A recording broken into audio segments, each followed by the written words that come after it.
When it comes to choosing which camera mode to set your camera to, it can be quite confusing. So in this week's video, we're going to take a look at why there are so many options, which is the best one for you, which is going to give you the best results and more. Welcome to the Photo Genius channel. Hi, Paul here from Photo Genius. Welcome to my channel where I post regular photography tutorials, all designed to help you get more from your digital camera so you can take better photos. If you are new to this channel, please consider subscribing. Now this week I want to take a look at the camera's mode dial. Now you will find this on the top of most DSLR or mirrorless cameras, and it allows you to choose a mode based on what you want the camera to do. Auto mode, semi-auto, and of course the manual mode. But which is the best for you and your type of photography? Well, let's get into it. Okay, so let's begin with the auto mode. This on the camera mode dial is the letter A, or sometimes a green marker. This is the factory default setting, so it's the one that most people start off with.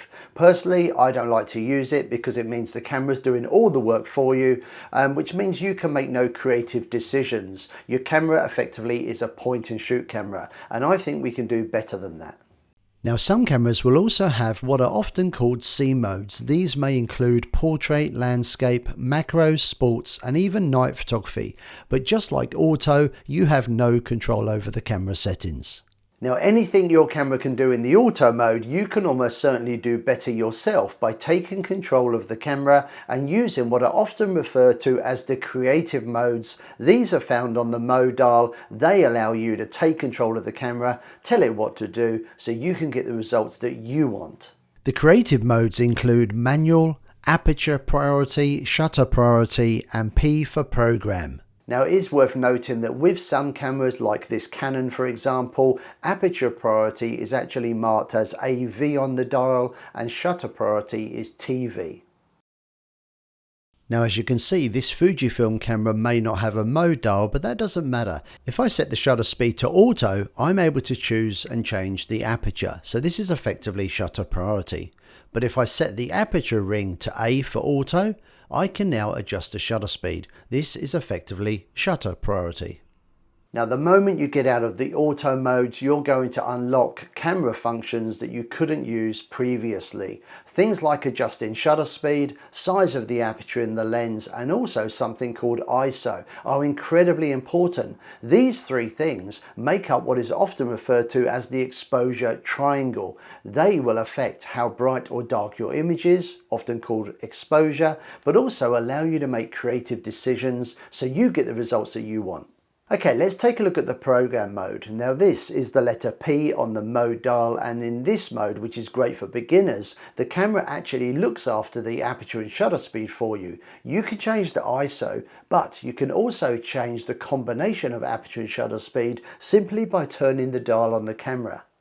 Turn the dial to the left if you want the camera to select a slower shutter speed and a smaller aperture. But of course, if you want a faster shutter speed, you can dial to the right. The shutter speed will increase and the aperture will open wider.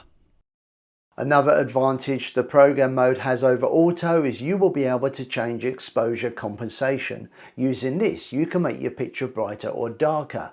Now on a camera like this Canon camera, look out for a button that has this symbol next to it or on it. On this one, it's on the back. All I've got to do is hold the button in and turn the dial to adjust the exposure compensation. Now on some cameras like this Fuji camera here, there is actually a dedicated exposure compensation dial. So now let's take a look at shutter priority. Now this is either the letter S or TV on the mode dial. This is a great one because the camera allows you to adjust the shutter speed but looks after the aperture for you. You can also change the ISO. This is a popular mode for people that photograph moving subjects like sports or wildlife. To freeze movement and capture detail like you see in these images requires a fast shutter speed. In the shutter priority mode, all you've got to do is dial to the right. The shutter speed will increase and the camera looks after the aperture for you. Another option is to slow the shutter down. Now this simply means that the shutter will be open longer. The longer it's open, the more opportunity the camera has to record light, but also this will affect movement. For example, that's a shutter speed of half a second. The shutter opened at the first click, It closed at the second click. Anything that moves between the first and second click will blur. But that's okay. We can use this for effect. Take a look at these. The movement of water or the clouds in the sky, even fireworks at night, all these images were taken using slow shutter speeds. In the shutter priority mode, all you need to do is to dial to the left. The further you dial, the longer the shutter will be open for. We call this slowing the shutter down. Again, the camera is looking after the aperture because we're using the shutter priority mode. Okay, aperture priority is next, and that's A or AV on the camera mode dial. Now in this mode, you can control the aperture which is found in the lens, and the camera will look after the shutter speed for you. You can also change the ISO if you wish, plus you can use exposure compensation. Now this mode is very popular. If you like the idea of taking a picture of a subject but making the background blurry, this could be the mode for you. Let me explain. In the world of photography, blurry backgrounds and foregrounds we call a shallow depth of field. Now you can achieve this by opening the aperture in the lens as wide as possible. This is a lower f number, and in the aperture priority mode all you need to do is dial to the left, and of course the camera looks after the shutter speed for you. So to recap, program, shutter priority as well as aperture priority are modes that give you some creative control. You can change some camera functions with some assistance from the camera, and this is already a big step up from auto. Okay, so now let's talk manual, which of course is M on the mode dial. In this mode, you are in control of the shutter speed, aperture and ISO. I'm going to show you how it works, and for this example, as you can see, I'm up early to capture the sunrise. Starting with ISO, my default is usually 200, but on this occasion I'm selecting 100 to minimize digital noise. Next, I need to select an aperture, and I'm going to go for f8. So with the ISO and the aperture set, all I need to do now is to set my shutter speed.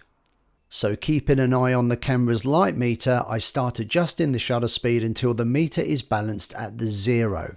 Now because it's early and fairly dark, as you can see, I'm having to select a slow shutter speed. At half a second, the light meter is balanced, and that's a slow shutter speed. So for this image, the camera is on a tripod. Now if you would like to see a more in-depth look into shooting manual, check out this video next. There's a link coming up at the end.